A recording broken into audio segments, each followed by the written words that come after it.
You ask Tiger to solve. This deals with linear equations with one unknown. The final result is y equals 1/3. Let's solve it step by step.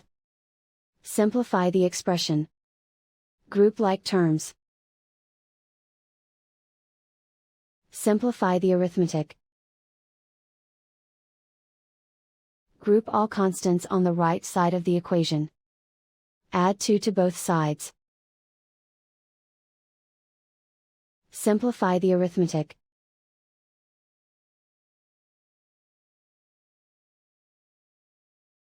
Isolate the y. Divide both sides by 6. Simplify the fraction.